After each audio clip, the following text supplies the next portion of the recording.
स्वागत है दोस्तों एक बार फिर से आपके अपनी यूट्यूब चैनल नैतिक पथ क्लासेस पर। दोस्तों आप सभी को पता है कि सीटेट का जो रिज़ल्ट है वो जल्दी ही आने वाला है, लेकिन रिज़ल्ट से पहले एक प्रोसेस किया जाता है सीटेट के द्वारा। तो क्या है कि वो आंसर की आती है, तो इसलिए हमने थंबनेल लिया है चेक सीटेट आंसर की, यानी कि जो आपने एग्ज़ाम दिया है, जिन भी कैंडिडेट्स ने सीटेट का, वो कैंडिडेट अपनी आंसर की चेक कर पाएंगे।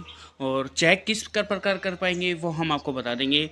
और डायरेक्ट लिंक से चेक करें, ये इसमें पूरा आपको जो वीडियो के डिस्क्रिप्शन में है उसमें लिंक मिल जाएगा। डायरेक्ट लिंक आप उस पर क्लिक करेंगे तो सिर्फ जैसे ही आप लिंक करेंगे फिर आपको सिर्फ अपना रोल नंबर और डेट ऑफ बर्थ डालोगे तो जो आपकी आंसर की है, अगर आप ऑब्जेक्शन लगाना चाहते हैं तो वो सब आपका ओपन हो जाएगा। की चैलेंज कैसे लगाएं और कितनी फ़ीस लग रही है इस बार पूरा जाने डिटेल में इस वीडियो में, तो हम आपको 1 बाय 1 डिस्कस करेंगे। तो आइए पहले मैं प्रोसेस बताता हूँ कि किस प्रकार आपको ओपन करनी है आप आंसर की के लिए। तो इसके लिए दोस्तों आपको कर लेना है आपके अपने फ़ोन में google.com, या अगर पास पीसी है, लैपटॉप है, तो उसमें google.com ओपन कर लेना। उसमें आप सर्च करना सीटेट, और सीटेट की जो ये ऑफिशियल वेबसाइट है http://ctet.nic.in। जैसे ही आप इस पर क्लिक करेंगे तो आपकी साइट ओपन हो जाएगी। ये आपकी साइट ओपन हो गई है और यहाँ पे लिखा भी हुआ है कि सबमिट की चैलेंज। अगर आपके पास एडमिट कार्ड नहीं तो आप एडमिट कार्ड डाउनलोड कर सकते हैं अगर रख के भूल गए हैं। जैसे ही आप सबमिट की चैलेंज पे करेंगे तो आप देख पा रहे होंगे कि दो लोगो हैं आपके पास। एक तो रोल नंबर का चेक बॉक्स है और एक डेट ऑफ बर्थ का चेक बॉक्स है। जो आपने एग्ज़ाम दिया सीटेट का तो वो यहाँ पे रोल नंबर आपको डालना है और फिर आपकी डेट ऑफ बर्थ डालनी है। मैं आपको एक बार डाल के दिखा देता हूँ। तो जैसे ही दोस्त आप अपनी कैंडिडेट की और डेट ऑफ बर्थ डालेंगे तो इस टाइप का आपका पास फॉर्मेट आएगा। कैंडिडेट से ऊपर नाम होगा, वो रोल नंबर होगा, वो मैंने हाइड कर दिया है प्राइवेसी के लिए। कैंडिडेट का नाम हेमलता है और पेपर 2 सब्जेक्ट उन एग्ज़ाम दिया था एसएस का, और ये है उनका। इसमें कोड भी लिखा हुआ है कि आपके जो बुकलेट का कोड था वो क्या था। अगर आप आंसर की डाउनलोड करना चाहते हैं तो डाउनलोड आंसर की पे क्लिक करेंगे तो आपकी आंसर की डाउनलोड हो जाएगी। अगर आपको लगता है कि जब आप मैच कर लेंगे और आपको लगता है कि आप की चैलेंज के लिए क्वेश्चन गलत लग रहा है आपको, तो आप उसका चैलेंज कर सकते हैं। जैसे ही आप सबमिट की चैलेंज पे करेंगे तो सबमिट हो जाएगा। और मेक पेमेंट यानी कि कितने क्वेश्चन का कितने रुपए लग रहा है वो हम एक बार डिस्कस कर लेते हैं। तो इसमें लिखा गया है kindly read following instructions carefully, जो है यानी कि जो ये इंस्ट्रक्शन दी गई हैं ये आपको सावधानी पूर्वक पढ़नी है। Download the answer key and check the code and you are code for main language first, language second. The answer key applicable to you depending upon the code administrated for you. For example if code B then answer key is applicable B, यानी कि जो आपके answer जो subject मतलब कि code था आपका paper का, वो कोड आपको चेक कर लेना है और आपकी आंसर की मैच कर लेनी है। In case you want to submit challenge against answer key published, जो आंसर की पब्लिश्ड हुई हैं, अगर आप उसको चैलेंज करना चाहते हैं, you can submit you challenge by clicking on submit key challenge. अगर चैलेंज करना चाहते हैं तो आपको क्लिक किस करना पड़ेगा, सबमिट की चैलेंज पे करना पड़ेगा। Link above the given relevant paper. There is no other mode of submitting answer key, यही कोई भी अलग मोड नहीं होगा, जो दिया गया है वही मोड होगा। You can submit challenge against answer की only once for each paper and once the challenge submitted has been finalized it can't be changed। एक बार अगर आप कोई चैलेंज कर देंगे तो वो सबमिट हो जाएगा और उसके बाद आप उसको चेंज नहीं कर पाएंगे। आफ्टर सबमिशन ऑफ आंसर की चैलेंज प्लीज मेक पेमेंट, यानी कि जितने क्वेश्चन को आप चैलेंज करना चाहते हैं वो टोटल हो जाएंगे आपके, और मेक पेमेंट पे आप क्लिक करेंगे और ये पेमेंट आपकी ऑनलाइन भरी जाएगी। There is no other mode depositing fee except online mode, online mode के अलावा कोई भी पेमेंट आपसे नहीं लिया जाएगा। आंसर की will be accepted only requested fee deposit successfully। there is a fee of 1000 rupees per question of challenge।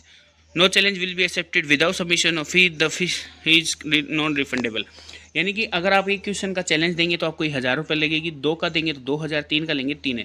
यानी कि आप जितने का चैलेंज देना चाहते हैं आंसर की को, तो एक क्वेश्चन का 1000 रुपये, बाकी आप जितना देना चाहते हैं तो उसको 1000 से मल्टीप्लाई करेंगे तो वो आपको पेमेंट करना पड़ेगा, और ये पेमेंट आपका वापस भी नहीं होगा। The answer key subject on the revision on merit. Decision of examination body shall be finalize and binding upon the while finalizing answer key. और फिर बाद में जो एग्जामिनेशन बॉडी है उसके द्वारा आपको आंसर दे दिया जाएगा जो भी आप सबमिट के चैलेंज करेंगे। और अब मैं बता देता हूँ कि आपको आंसर की कैसे चेक करनी है, वो भी एक मेन मुद्दा है। तो मैं बता देता हूँ किस प्रकार आपको चेक करनी है।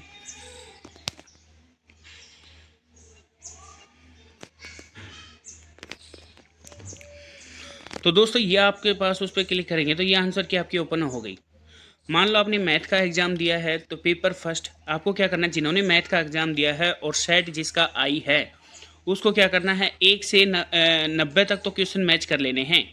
उसके बाद क्या करना है वो मैं आपको बता देता हूँ कि उनको 91 से, अगर किसी की लैंग्वेज फर्स्ट है तो उनको क्या करना है 91 से लेकर 120 तक चेक करने हैं, और इंग्लिश सेकंड है तो 125 से 150 तक।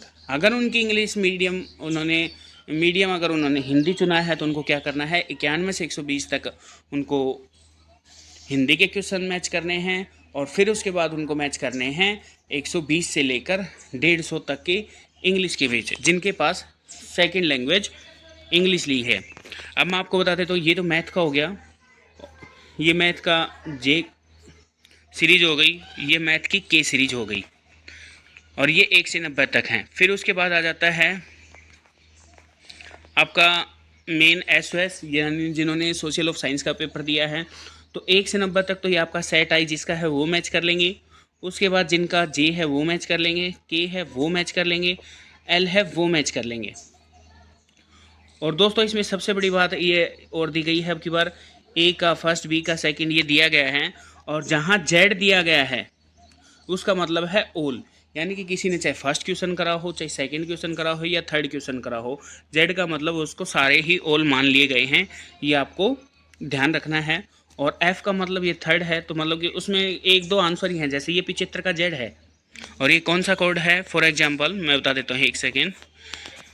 ये SOS का सेकंड पेपर का के क्या है, इसका 75 का जेड दिया हुआ है, यानी आपने चाहे फर्स्ट क्वेश्चन चूज करा हो ऑप्शन में या सेकंड से ऑप्शन चूज करा हो, थर्ड कोई भी चूज करा हो, आपका जो आंसर माना जाएंगे वो सारे ही करेक्ट माने जाएंगे। SOS के बाद आपका किसका आएगा, जैसे इंग्लिश का आ गया तो मैंने बताया जिसका अगर इंग्लिश पेपर फर्स्ट है तो उसको 91 से 120 तक चेक करना है, और जिसका लैंग्वेज उन्होंने सेकंड लैंग्वेज अगर इंग्लिश दी है तो उनको करना है 120 से 30। और फिर आ जाता है लास्ट में इंग्लिश के बाद हिंदी का।